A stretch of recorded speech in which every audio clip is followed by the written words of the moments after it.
बात बाढ़ और बारिश से बिगड़े हालात की। दिल्ली में कम हो रहा है यमुना में पानी, हालांकि अब भी बाढ़ का खतरा बरकरार है। आज भी हो सकती है हल्की बारिश। लोगों के आने जाने के लिए बंद पड़ी है कई सड़कें जो खोली गई है। फ्रांस के दौरे से लौटते ही प्रधानमंत्री मोदी ने दिल्ली में बाढ़ जैसे हालात पर एलजी से बातचीत की। पीएम ने केंद्र सरकार से हर संभव मदद देकर उचित कदम उठाने के निर्देश दिए। दिल्ली में बाढ़ के हालात से निपटने के लिए पहुंची नेवी की टीम। मुंबई से वेस्टर्न नेवल कमांड से आई एक्सपर्ट की टीम ने लिया बैराज का जायजा। बंद गेट को खोलेंगी नेवी की टीम।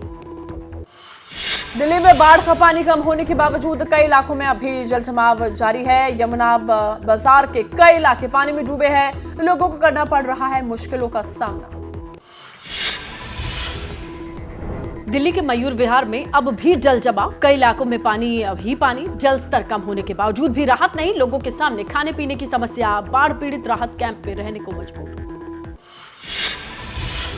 दिल्ली के अक्षरधाम के आसपास के इलाकों में भी नहीं सुधर रहे हैं बाढ़ के हालात। चारों ओर दिख रहा है बस पानी ही पानी। अगले कुछ दिन तक लोगों के सामने खड़ी रहेगी समस्या।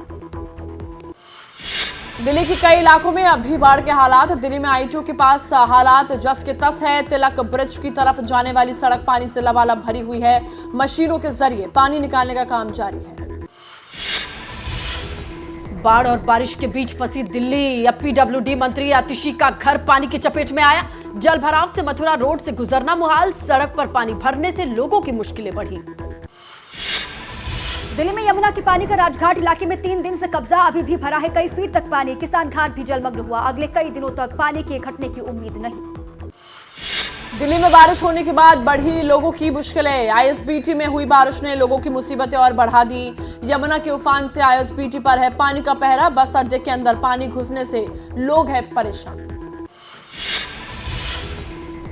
दिल्ली में बारिश और यमुना के पानी में तैरने लगा स्टेडियम। अरुण जेटली स्टेडियम में पानी भरा। जल भराव से तालाब जैसा दिख रहा है ये स्टेडियम।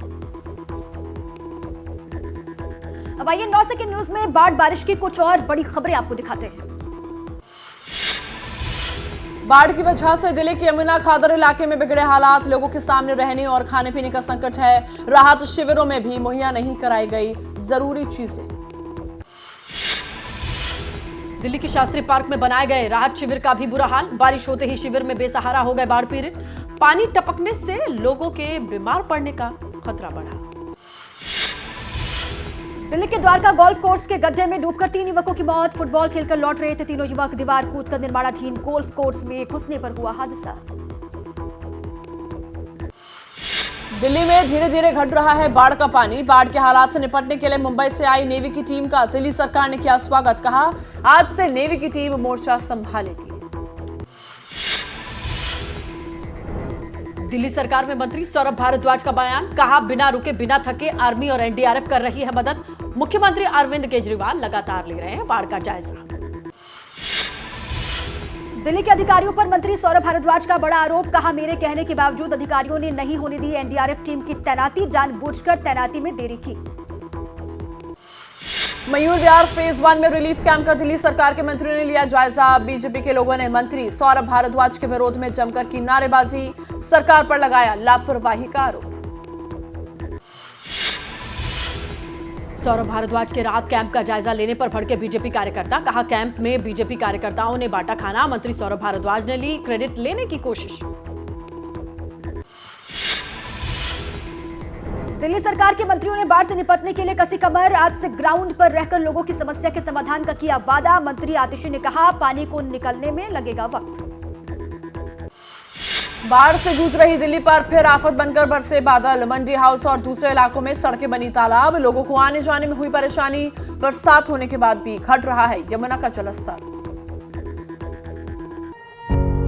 पत्रकारिता कोई इमोशन नहीं है, ना अपना कोई ज्ञान देना है और ना कोई विचार थोपना है। पत्रकारिता क्या है?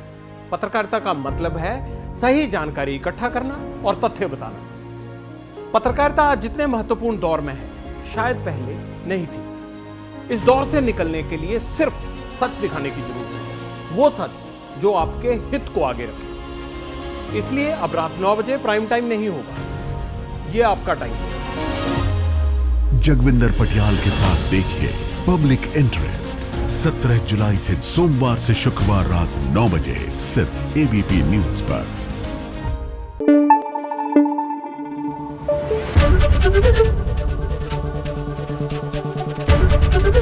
एबीपी न्यूज आपको रखे आगे।